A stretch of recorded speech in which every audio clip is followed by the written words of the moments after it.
here to write you a poem about and in celebration of freedom.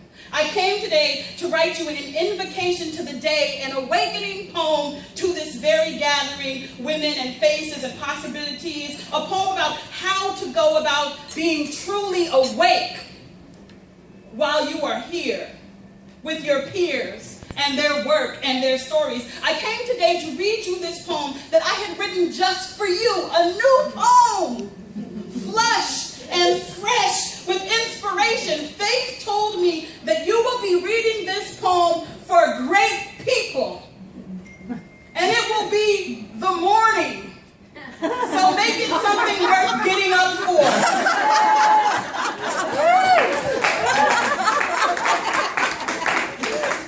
So I set about scheduling time in my busy schedule to write you an ode to the power of your own voice. A poem for the rising up song of your own soul and your own hands. A poem about how anything is possible when you set about standing up inside of the sound of your very own song, in the breath of your courage, and become your very own strategic masterpiece, or at least a poem about making the decision to do so out loud. I came to write you a poem, to read you a poem about how necessary it is for you to tell whatever story you want to tell, whatever story you have to tell. I came to write you a poem about how telling those stories, the stories that must be told, is a thing that you have to do, even if they scathe and bite and sit like lemon on split lips and excoriate the cowards and celebrate the simplest moments between us. I would have written you a poem about the power of who you are all by yourself, and how the world is quite simply just a better place when women come up and rise up together and make decisions and move on them. Yeah. I have written you this poem about how critical. I would have written the word critical in the poem.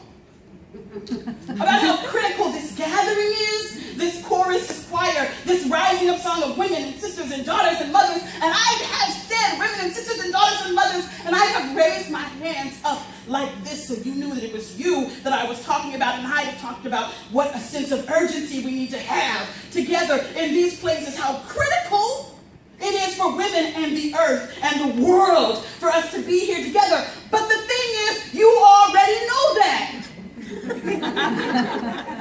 I have written this poem for you, but that poem left me on Sunday morning after I woke in the very early hours of Mother's Day to the horror of all horrors of 7 or 8, or was it 10 gunshots through the window of my house, resting with my lover, and screams, the kind of screams that make you think, is that really the sound of a human being screaming? Screams and gunshots and explosions so close and so big, I wanted them to be somewhere else. I said to myself, please, God, let that be coming from down the street, because I don't want it to be my problem. I said, please, God, let this be somebody else's problem. And then I went outside of my house with my mouth open to see and hear that the screaming woman knew me and began to scream my name and began to call my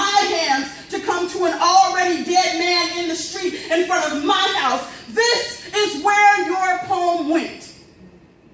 So instead of your morning invocation poem, I give you this poem, a truth poem with some of my Sunday morning story inside of it, a poem about love and fear and eye contact and how critical they are. I beseech you to be whole here with each other today, to be whole.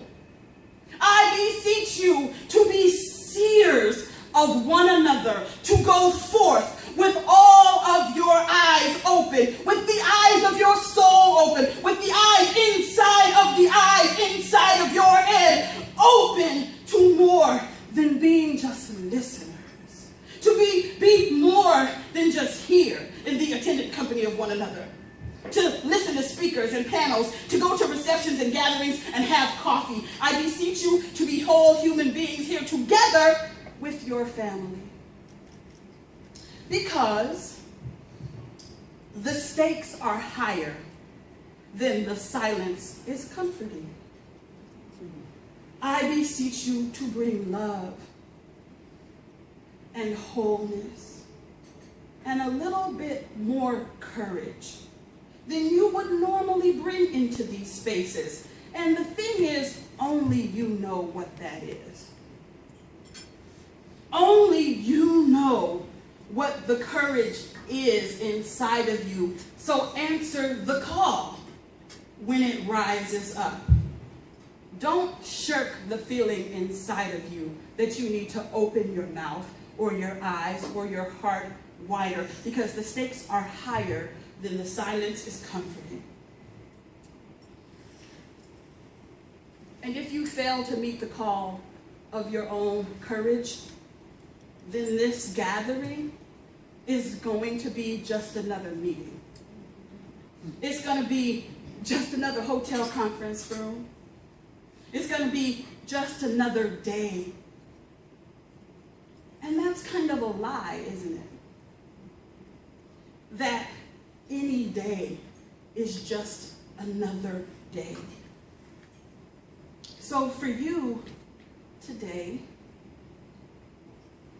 is your day. This poem is your poem. This is the day that you have been praying for. This is the day that you have been preparing for. So rise as in the sun. Get up from whence you was and come on. Move forward. Put one foot in front of the other and say something nice if you want to. And if you don't feel like saying something nice, then feel free to tell the truth. And then tell your story. And then retell your story. And then re-story yourself through your story. And continue to rise.